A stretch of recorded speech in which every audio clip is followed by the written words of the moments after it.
What's going on, guys? Welcome to episode 1 of Chirps and Chel, a hockey podcast brought to you by a Washed Up Sports podcast. My name is Max Lindley. You might know me from the other shows, from producing, whatever. I'm your co-host. I'm so glad to be joined by my other co-host, Jared Brazel. Jared, how you doing, buddy? I'm doing pretty good. How are you, Max? I'm good. Can't complain. We finally got to recording. We had some mishaps, but we're here now. We're recording episode 1, and can't wait to get in the books. Exactly, and it will be out before the season starts, so that's all that really matters. Yeah, that's really what we were trying to do. Like, as long as it was out before the season started, we're good. No worries. Yeah, we're chill. Yeah. So just before we got into the season, just wanted to give you guys an intro of who we were. We both played hockey in high school together and travel hockey. I'm trying to think. Jared, you still play hockey? Yes. Yep. I don't. I'm fully washed up. I just golf now. Yeah. Oh, I golf a bunch because I'm sort of at that intermittent stage between fully playing and washed up. But you're like teetering back and forth. Exactly. Yeah. But I'll admit I'm a stooge. Jared knows what he's talking about 95% of the time, and that's just a fact. But sometimes the shit you're gonna hear out of my mouth just gonna sound stupid, and that's just what comes with Max Lindley sometimes. So let's just get right into it. Jared, we had an expansion team this season, the Seattle Kraken. They had an expansion draft, which was covered by ESPN, the new broadcasting for the NHL, which is going to be wild in itself. We can get to that maybe a little later or in a different episode, but that shit's wild. Do you want to tell me what you think about the Seattle Kraken's offseason, how they did in the draft, what their plan is, at least what you think their plan is? Yeah. Ultimately, my reaction from the draft was confusion, probably. Their goal going in, or at least the way it seems, is their goal was to give themselves the most cap space possible. Without getting into the minutia of the NHL is going through a lot of financial constraints right now, which basically means that the cap won't be going up for a little bit. And so the Kraken, so the Kraken have basically realized that their most valuable asset right now is cap space. So that kind of geared the way that they approached the draft. And, it explains some of the decisions they made. Like, one of the most influential was taking a nobody from Columbus instead of Max Domi, or passing on Tarasenko from St. Louis, because they are too high of cap hits. Everybody was like, "Ooh, Carey Price is going to go to Seattle." Like the biggest cap hit for a goalie. He has in the a league. 10 million cap hit. So yeah, that's not happening. I think, given their goals, they did a good draft. They also drafted a lot of big defensemen, which are always a hot commodity in the NHL. They got their established franchise guy in Mark Giordano. They got a goalie for the future in Drieger. So the core of their team is a pretty good draft. I think a bunch of people were expecting them to take the stuff that they did, or the cap space that they had from the draft, and then use it in this off season. And it doesn't seem like they fully implemented it at all. They got Philip Grubauer, who's a good goalie, but the goalie market was not that bad this off season. So a lot of question marks out of Seattle, especially because you're comparing them to the expectations of Vegas, who went to the Stanley Cup final. So they'll be really interesting to see how they play out. Yeah, I'm more wondering, do you agree with how they're building? Because when I heard you say cap is your most valuable asset, or they believe cap is their most valuable asset, I don't believe your cap space is really an asset. You can't, yes, you can get rid of it because you can buy players, but it's not an asset because you don't have anything in return for it yet. You could get stuff in return for it, but a player is an asset. A player is someone you can move. I don't know. So the biggest criticism that I actually had for them is they didn't get any backdoor deals to make sure that they took a certain player. So basically, a team could trade picks to Seattle to make sure that they took a certain player. The Rangers, for example, could have traded a draft pick in the next draft to make sure that they took Colin Blackwell, who they ended up taking from the Rangers, which is a very good pickup. But Seattle didn't do that. None of those came out because their asking price was apparently a first-round draft pick and a third-round draft pick, and people were not willing to pay that. So their asset accumulation in terms of draft picks probably could have been better. I personally think that their sort of cap space is a good thing. If you look at a team like Toronto, for example, who is in a lot of trouble because they have 3 players making $30 million. And in a league where the cap isn't going anywhere for the next 4 years, I believe the projection is, you want to have that space where you're able to sign unrestricted free agents in a market that won't have room to pay these guys the money that they deserve, especially because in a UFA market, you're already getting overpaid just because of the way it works. So yeah. I think that their plan was good, but then I don't really think that they followed up on their plan in our current UFA market, or the one that just happened, unless they think that the UFA class next year will be better. Maybe they do. Confident in I don't know. Team. Yeah. I don't know. There's just a lot of question marks around Seattle, and ultimately you can't really judge them until you see them on the ice. I see a lot of people going around talking about how Seattle's roster looks terrible and whatnot. And some of the people that I get my hockey news from or whatnot, the only thing they say is that's what everybody said about Vegas. So it's true. They did say the exact same thing. The only thing they were complimenting them on is their goalie. Looking back on the Vegas draft, Pittsburgh actually paid Vegas to take Fleury, and they wanted to stick with Matt Murray, which is crazy because Fleury ended up becoming the better goalie. Oh my God. I've gotten to not on the air, I don't think, but Evan and I have had extensive conversations about that, where I've just gotten so pissed at the Pittsburgh Penguins because they probably could have won another cup had they not done that. Probably. That team that was good around 2015, 16, 17 was a very good team. They were legit. Yeah. Though I do think that one of those runs was goalied by Matt Murray. And I think that they definitely had a reason to do it. They were just wrong in their decision making, Yeah. No, I don't disagree. So that's the Kraken. That's a little bit of throwback to the Penguins too. But this offseason has been a little hectic, as you mentioned earlier. We had the Kraken. Now let's get into the biggest storyline. Mr. Jack Eichel out in Buffalo. Mr. Jack Eichel, yeah. So he's not playing right now. He's not. And back? It's his neck, I believe. Neck, okay. Yes. And he basically, from what I understand, he went to the team and they said, okay, we want you to get X surgery. So you're back by X. And then he's like, okay, I want to go see an independent doctor, which is completely normal in every single sport, to get a second opinion. It's actually normal in life too. You don't just go to one doctor if you're really hurt. But he gets a second opinion. This doctor says, no, you should do Y and return Y. So he's got 2 different opinions, one coming from his personal doctor or the second opinion, and the second coming from his team, and they're completely conflicting. And right now they just can't come to a decision of what to do with Eichel's body, which when you say it like that, it kind of, to me, it's an easy decision. Let Eichel do whatever the fuck he wants to do. It's his. Yeah. Let him fix himself.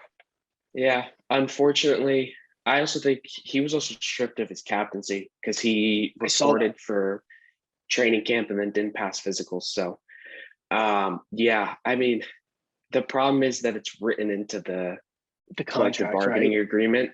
Oh, that is it? The team has final say over what sort of operation a player can and cannot get, which is for the whole reason for the trade talks. The trade is happening now because Buffalo wants to get rid of Eichel, but because Buffalo doesn't want him to get the surgery, and Eichel wants to get the surgery. Yeah. And so he's looking to be traded to a To a team team that's going to let him get the surgery. that would let him get that surgery, which But is here's the thing. Nobody knows what's like, this isn't public information yet. It's not like other teams have gotten a chance to come look at Eichel and evaluate him. Like, you know? Yeah, I think so. There's also artificial deadlines pop up throughout the season, and we are getting one in 2 days with the start of the NHL season. And so Eichel's value, every day that Eichel isn't traded, his value drops because it's an 100%. extra day at the end of the season where he can't play, you know? So Buffalo's already not going to get enough for what Jack Eichel is because he's a devalued asset. And honestly, I really don't think Buffalo has that much leverage here. No, they're asking him. Yeah. They're asking him to get the surgery. You know what I Yeah. mean? It's not like Eichel's like, no, or you know what I mean? It's not like Eichel is being like, no, I want to do this and this and this and this. Like, it seems like it's swayed by the Buffalo Sabres. Plus, it's also public knowledge that Eichel doesn't want the surgery that Buffalo wants. True. So everybody outside knows that Buffalo needs to get rid of Eichel. Like, Yeah. I honestly don't know if Eichel will play another game for the Sabres. I highly doubt it. Yeah. You also have to think, I forget the point I was going to make, but the ultimately this decision does come up to the Sabres and Sabres management, you know, and there are a lot of consequences for the amount of sort of feet dragging that's happened. Like the sides can't come to an agreement right now because it's either one side wins or the other with this surgery. And to not put all of the burden on Sabres management, I think that the reason that they're going through this right now is because apparently the surgery that Eichel wants is untested in terms of NHL players. The surgery that the Sabres want him to get is one that other players in the NHL have gotten, and that's sort of been proven to work, even though the entire medical field is defined by doing something a certain way until a better way comes along. So that's the sort of relationship that the Sabres and Eichel are going through right now. Ultimately, I don't think Eichel gets his surgery without being traded. And as we get closer to the season starting, his trade value and the teams that want to trade for him keep getting smaller. You think my boys will want him? I don't think they have the room. Yeah. You know, I have heard that the craziest conspiracy that I've heard, not conspiracy, but the craziest thought I've heard is that Arizona will trade for Jack Eichel. And Austin Matthews becomes a UFA 2 years from now, I believe. And he is an Arizona guy. And the Arizona Coyotes are going to have a dual center of Eichel and Matthews. So that's just a crazy conspiracy. Do not take that at face value.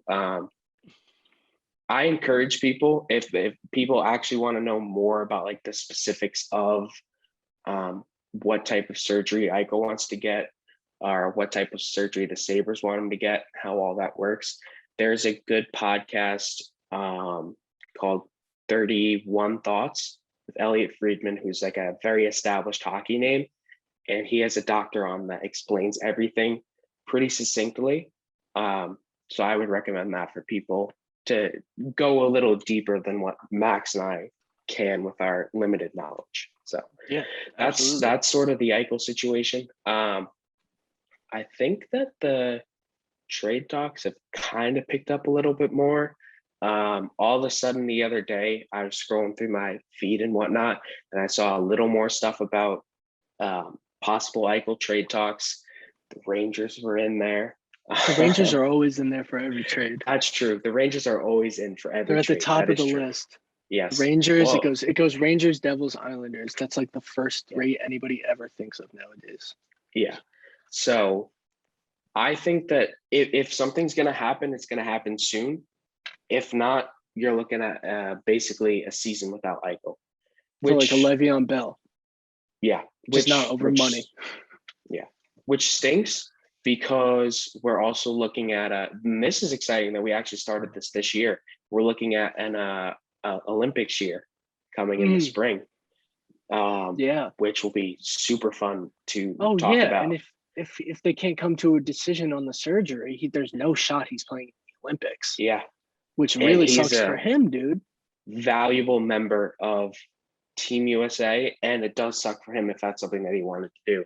So yeah, I mean, yeah, I suck at hockey. I'd love to play in the Olympics. It's kind of a crappy situation up in Buffalo. It ain't crappy in Boston. Never crappy in Boston. Yeah, exactly. I just wanted to throw a cheap dig at Boston because they beat the Yankees the other day. Yeah, it was good.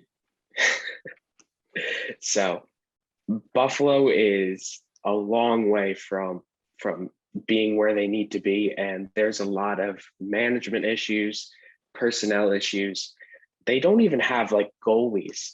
Like their goalies are signed to league minimum. So we'll see. I feel bad for Buffalo fans too, but because they're committed, dude. They're not going anywhere.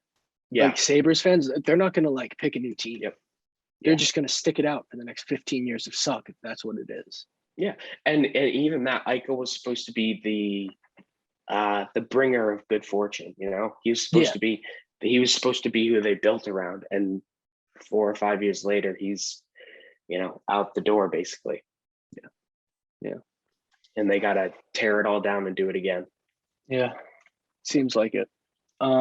You want to move on into some other off-season stuff? I know we wanted to talk about Evander Kane, and a lot's been circulating around him. Most recently, he tried to use is under investigation for a possible fake COVID-19 vaccination card that he submitted to the NHL, it looks like. So he's under investigation for that. He's under investigation for a lot of other things. It's not a good year to be Evander Kane. Yes. His team basically doesn't want him to come back to play with them. He's under investigation for, or he was under investigation for possibly gambling on his own games, but I believe the NHL cleared him of that. He's in a severe amount of gambling debt. His wife has told us about that on a Instagram post or whatnot, about how he has severe gambling debts. And I believe, like, I don't want to characterize it as something it isn't, but it does strike me as a sort of gambling addiction situation. If you're addicted to gambling, 1-800-GAMBLER. Yeah. So yeah, it's a kind of a sad situation. I'm curious to see how it keeps unfolding. Because the betting on his own games was a very serious allegation. Like, he would have been out of the league if that happened. So we'll keep track of how it's unfolding. I don't know if, I'm assuming he can't play for the Sharks now, because he did report to training camp, I believe. But yeah, San Jose is another team that's kind of at the bottom and is staying there for a little bit, in my opinion. Kind of sucks because they were at their peak a couple years ago, where they were peaking. I also think not completely unrelated, but the NHL does have a pretty good vaccination rate among its players. Yeah, there are a couple bad stories.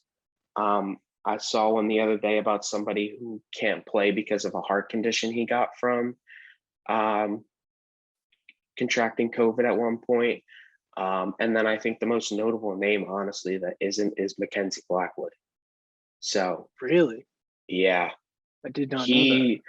Yeah, he's taking time, I think, to figure everything out, because I believe he has a health complication with it. Oh, interesting. So yeah, the Devils are without Mackenzie Blackwood for right now. For the beginning of the season? Yep. Oh wow. Yep. How did I miss that? Yeah. Wow. They've been going with Bernier in the preseason. So how's he looked? Do you know? I mean, I personally haven't watched any of the preseason games because they're preseason games, and it's more about, which is why every Devil fan that I see talking about them beating the Rangers, the games don't matter. It's about It's about player development. That's it. And that's why you see so many fights in the preseason, because you see all these dogs trying to make a roster, dude. Or you have unsettled business from last playoffs, as in Florida and Tampa, who had like 100 penalty minutes in their preseason game. True. So that is a brewing rivalry that has come about because both teams are really good now, which is and great. Tampa's been owning the rivalry in the postseason, so we need the Panthers to bounce back here. Yes, hit them back. Yep. Let's stick with the Devils for a little bit then. They had a pretty good offseason, I think. They had a very good offseason. I will give the Devils credit for that. They brought in Dougie Hamilton, the defenseman. They kind of overpaid him, but that's what you're going to do when you that's what you're going to do. Like that's the way it is. So they got PK Subban still, who hopefully can have a better year than last year. He was a little pedestrian last year. Yes, I'd say. I agree with that. That's it. Yeah.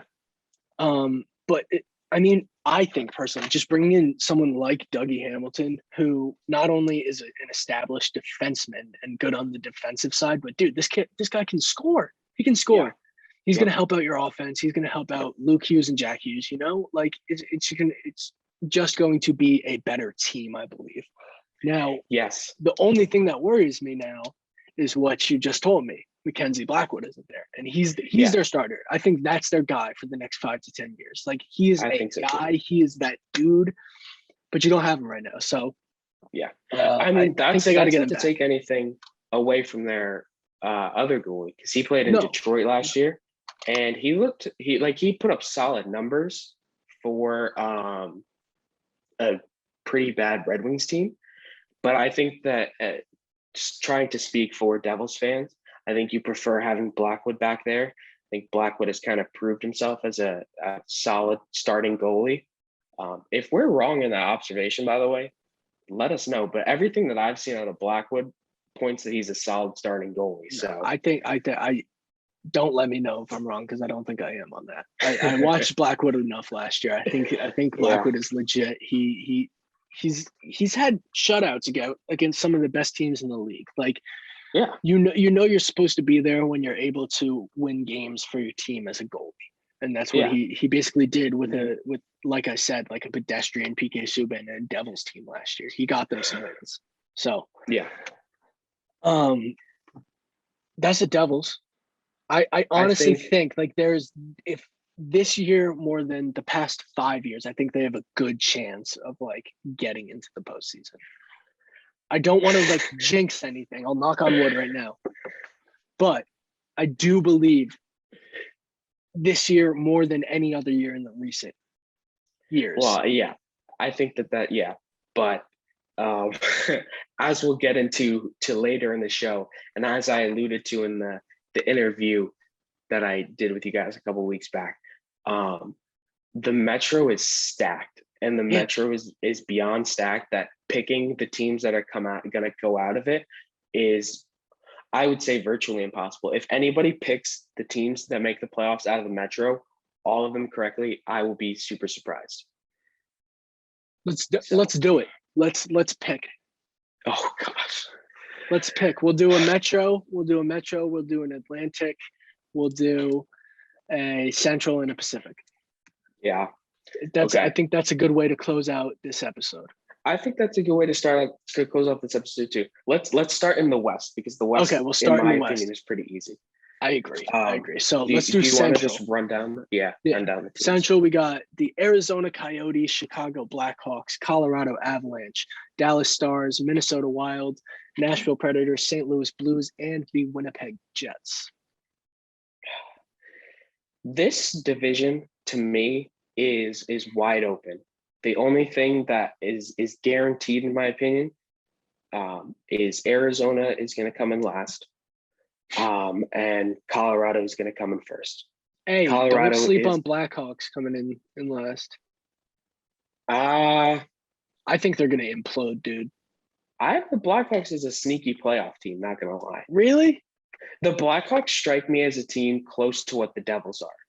Huh. You have I almost said Heischer. You have Kirby Doc, and you have Alex DeBrincat, you combine that with Patrick Kane and Jonathan Taves, who's coming back. I saw that Taves was back. Seth Jones is kind of on a prove-it year because he had a very bad year last year, but he battled COVID a little bit. Mm-hmm. And then you got Fleury in net. So true. Maybe I'll eat my wide open division. I mean, Colorado's going to be first in that division. Yeah, I think that's we the shouldn't. easiest thing to say. We shouldn't. We were talking earlier before we started, and I didn't even notice the Blues. I mean, the Blues have been hot the past couple of years. They're always in the playoffs. Yeah. So the Blues are always like sneaky good. Yeah, I think you're right, Colorado, for the Central, but I definitely wouldn't be surprised if the Blues got up there and tried to steal. I think that the two playoff teams, if I had to put money on it, the two playoff teams out of that division are Colorado and Dallas. I think Dallas is going to have a bounce back year. Yeah. Because they had a bunch of COVID trouble at the beginning of the season, and that kind of dampened their previous season. And then I think that the last spot, maybe two because of a wild card, are up in the air. Yeah. So you have Chicago, St. Louis, and Minnesota's in that Minnesota, and Winnipeg in those spots. Yeah. You got Nashville too, but I don't know about that. I think Nashville's on the wrong side of their playoff window, which is something that we'll get into later with the Metro. So, no, Nashville's in the Central. Yeah, but you're saying some teams in the Metro. Yes, got you. All right, let's get to the Pacific then. We got the Anaheim Ducks, Calgary Flames, Edmonton Oilers, Los Angeles Kings, San Jose Sharks, Seattle Kraken, Vancouver Canucks, and the Golden Knights out of Las Vegas. Yep. Well, the same as the Central. Vegas is that division is Vegas's to lose. I believe so too. I think that Vegas will probably be number one, and the Edmonton Oilers will be number two. The Oilers are a goaltending situation from being one of the most dominant teams in the NHL because they have Connor McDavid. But so I have a question. Why, if you're the Edmonton Oilers this offseason, you see Marc-Andre Fleury is available, why are you not throwing anything at that? You need good goaltending. You're literally a good goaltender away from. I don't think it was up to them. They threw all their money at Darcy Kemper, who signed in Colorado, which made Colorado an even better team. Yeah. Because the only reason that they lost to Vegas in the playoffs is because Grubauer kind of stunk, in my opinion. No, I don't disagree. But Fleury was traded to Chicago for a nobody, like literally a nobody. And I believe it was Vegas is kind of a cap-strung team, and it's kind of hard to have goalies worth the amount of money that Fleury's worth. Yeah. Especially because Leonard's an established starter as well, who's making a lot of money. The only team, honestly, that makes it work is Montreal with Carey Price and Jake Allen. That was they decided to go with the cheaper and younger option in Leonard. And basically traded him away to Chicago for close to nothing. So given that, I still think it's their division to lose. I agree. They're not going to be as dominant as they were in the past. But yeah, you have them. In my opinion, it goes the Golden Knights, the Oilers, and then probably the Canucks. Yeah. Especially after re-signing Pettersson and Hughes. You have OEL, who came in from Ottawa to help Hughes on the back end, and a pretty solid offensive core. And I think that they'll be a good team. Bold prediction, the fourth team out of the Pacific, Seattle Kraken, will make the playoffs. Wow. Yep. Why? Because that division is bad. Yeah. And I think that is a division Seattle can thrive in for the first year. My bold prediction is that they will make the playoffs in 2021. Okay. 2022. Okay. All right. So what do you want to do next? Atlantic, Metro? Let's save the Metro for last. It's going to be Atlantic because I have my thoughts on the Atlantic is pretty straightforward. Yeah, you got the Boston Bruins, the Buffalo Sabres, Detroit Red Wings, Florida Panthers, Montreal Canadiens, Ottawa Senators, Tampa Bay Lightning, and the Toronto Maple Leafs. Yes. So Toronto is the biggest question mark for me. They are a very good regular season team. Austin Matthews and Mitch Marner are top 5 in the league. So I have the Toronto Maple Leafs as the first team in the Atlantic Division. I have the Bruins in second with a question mark there, but you have Linus Ullmark, and I put a lot of value on Linus Ullmark and your perfection line, which I think you guys are coached well, and that you have enough to be a good team again. You're definitely going on the decline, but you still got a couple more years. And then Florida and Tampa round out the bottom. Yeah, so I had Florida and Tampa rounding out the bottom there.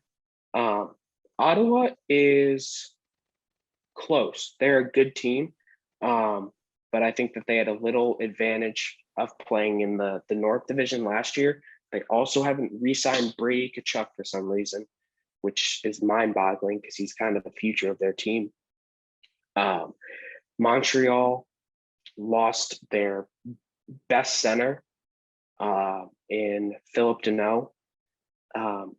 Shea Weber is out for them, and Carey Price is also out for them for the foreseeable future because I forget the terminology, but basically he rescinded his rights from the Canadians to the NHLPA and has entered their program or whatnot. So he will be out for. It's not conclusive about what sort of health concerns he has. I did see something about this, so I was just very confused on it.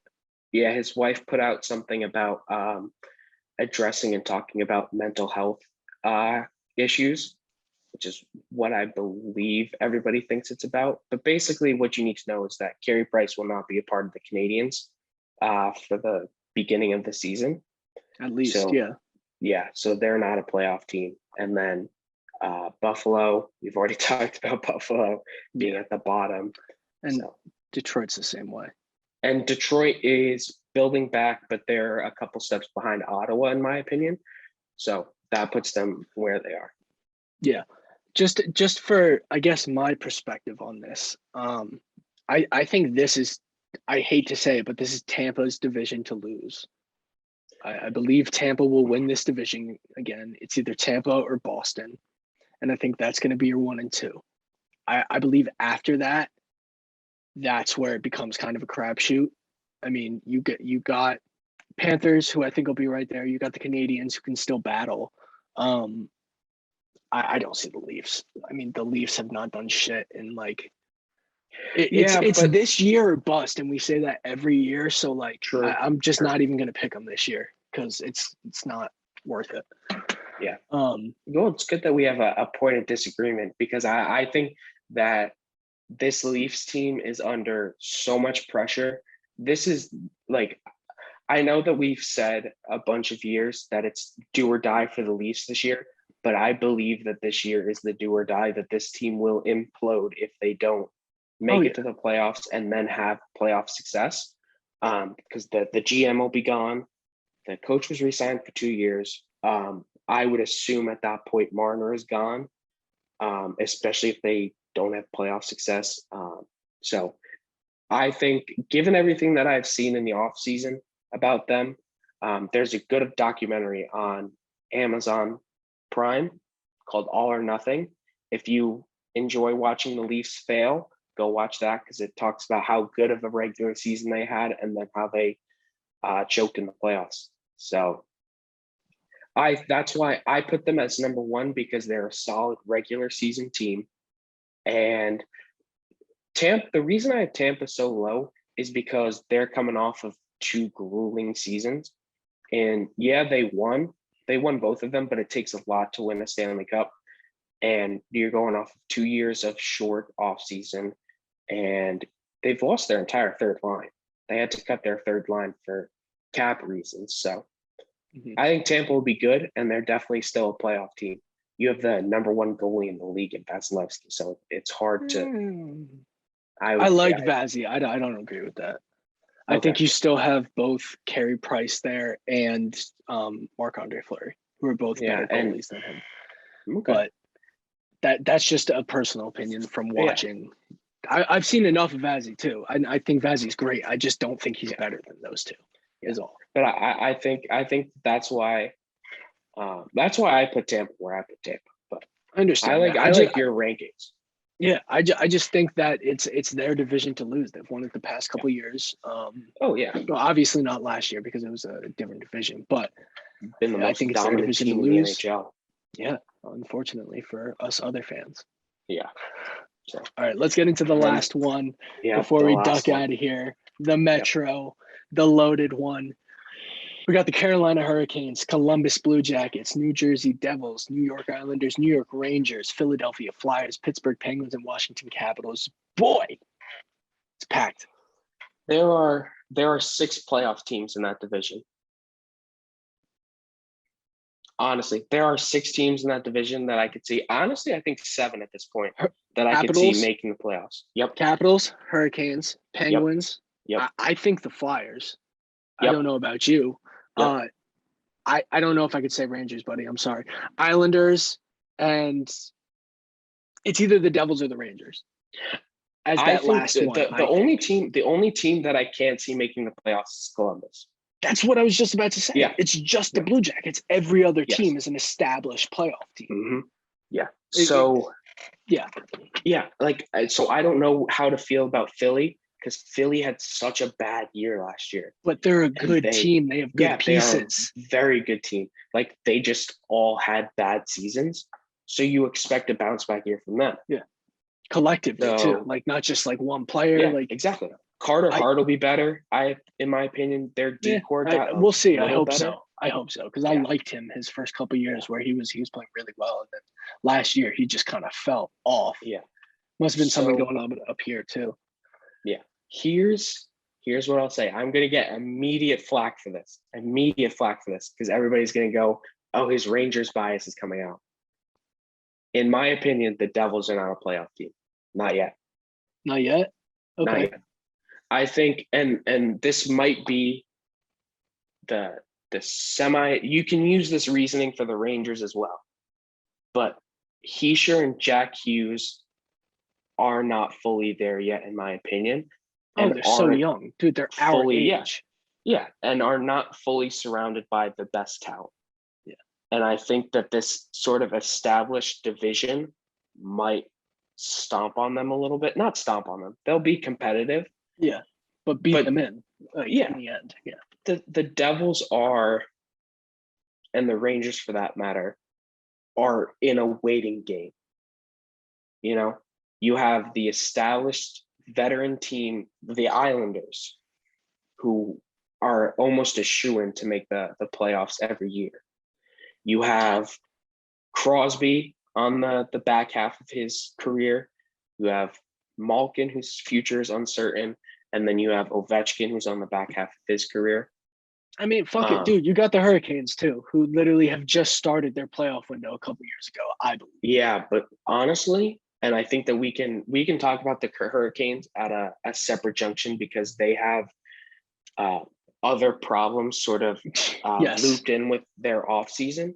Yes. The Hurricanes, if they didn't have the coach that they have, I would say wouldn't make the playoffs. They are one bad injury from having no goalies. Yeah. Freddie Anderson is a good goalie when he's healthy. Freddie. When he's not healthy.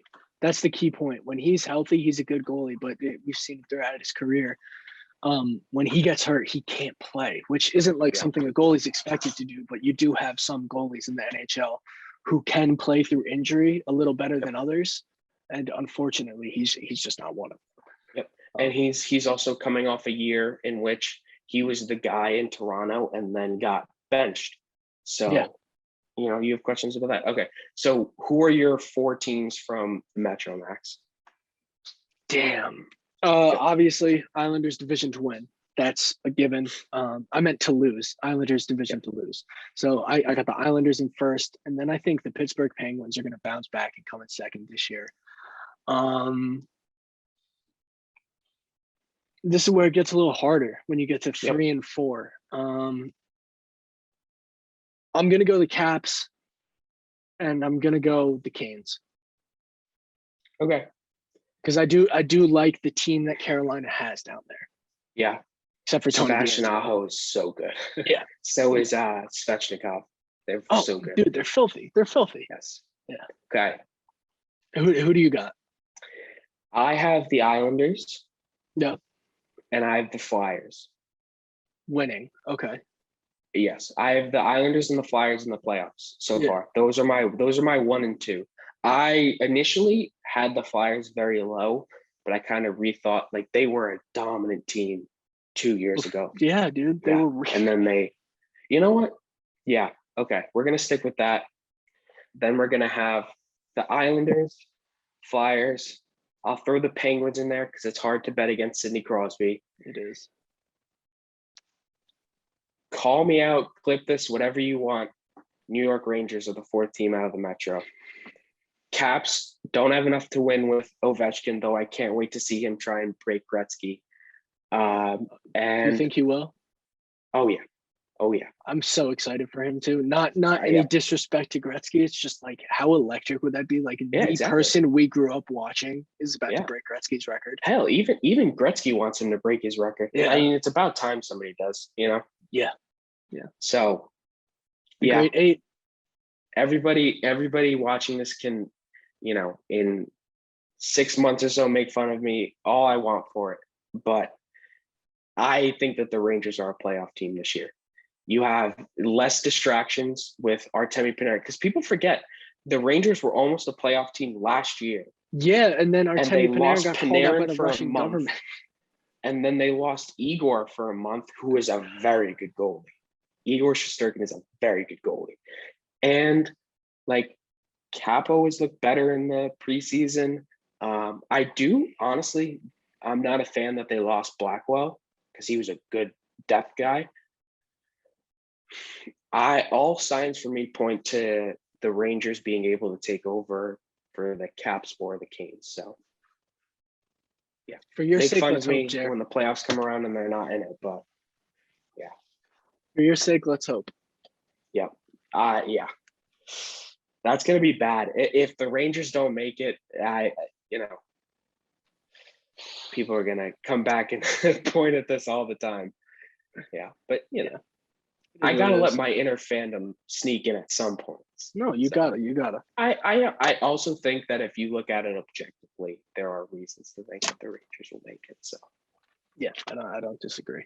I think you can definitely, no matter what fan you are, you can talk yourself into it. Yeah. Even the pesky Devils fans. Yeah. All right, guys. Thank you for listening. We'll be back next week, I believe. I think we're going to do Mondays. I think that's going to be the day, Mondays, 12 p.m. So thanks for listening. Yeah. And if you have any feedback that you want to give us, we're totally open to that. Yeah. We have an Instagram account, right? We do. Chirps and Chel.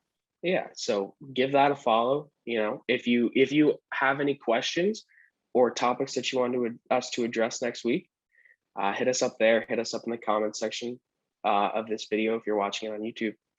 Yeah. And if you're listening next week, be sure to rate the podcast. It takes 2 seconds. Thank you, guys. Jared, I'll see you next week, though. I'll see you. Peace. Hey, guys. Thanks for watching. Be sure to check out the rest of our channel and subscribe. Make sure to follow our Instagram and maybe consider subscribing on Patreon for our bonus content. You can only find it there. I promise it will be well worth it. Thanks.